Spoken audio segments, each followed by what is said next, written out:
Hola clase, today we're going to talk about the present tense of regular AR verbs.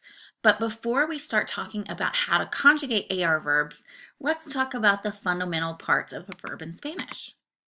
Okay? So, primero empezamos con el infinitivo, or the infinitive in English. This is the base form of the verb that appears in your vocab lists and also when you're looking up a word in the dictionary. In English, infinitives are always preceded by to.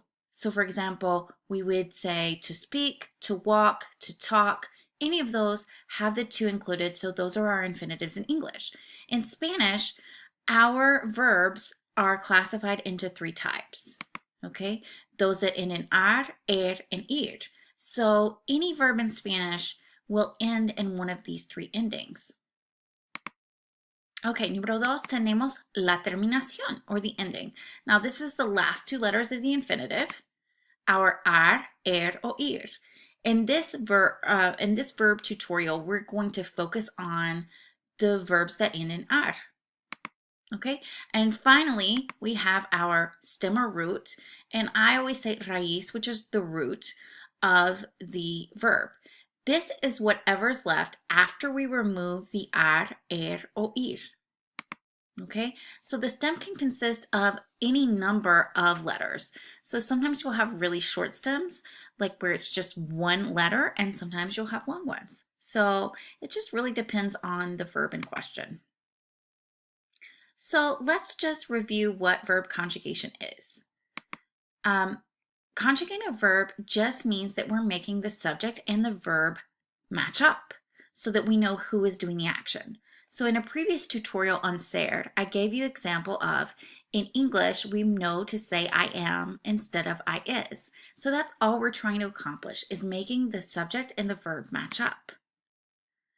Now, when we conjugate any verb, we are going to take off our ending. In this case, for these verbs, the ar ending, we are going to begin with its stem, and then we're going to add endings according to the subject. So let's take a look at the verb hablar. So hablar means to speak. It is, of course, an ar verb. And we are going to start with our raíz right here, habla. Okay, and then we're going to add endings.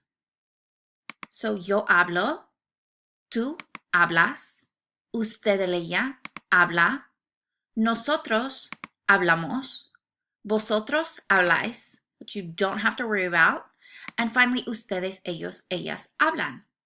So our endings for a regular AR verb are o, as, a, amos, an.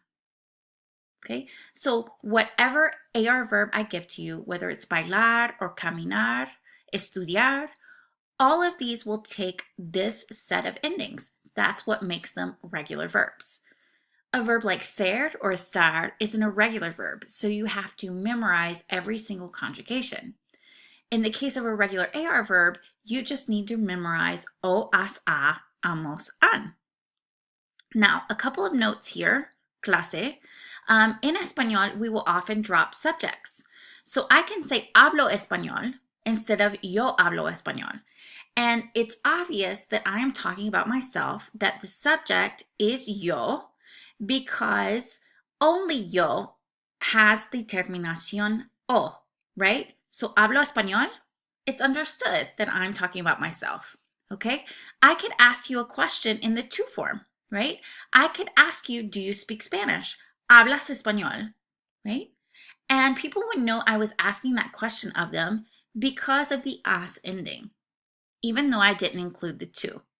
Now, with these bottom forms, the usted, ella, and ustedes, ellos, ellas, what we do typically is the subject is established at some point, either by using a subject pronoun or a name, and then in subsequent sentences, the subject will be dropped. So I might say, Marta habla inglés y español. Es una persona inteligente. Right? So in a first sentence, I did use the subject. I said Marta. And in the second sentence, when I said she was an intelligent person, I dropped the subject. Okay, One last thing. So remember, we don't have an it in Spanish, so we base our decision on the verb on whether that word is singular or plural. So what we do is we use one of these bottom two conjugations. So if the it, the object, is singular, we're going to use the usted, el, ella form. And if it's plural, we're going to use ustedes, ellos, ellas. Now, a book doesn't talk, so this is probably not the appropriate verb to be using with el libro. But if you had the subject el libro, we would end up taking usted, el, ella, this form of the verb, the a form of the verb. And if we were talking about los libros, we would use the ustedes, ellos, ellas form of the verb, which is our an form.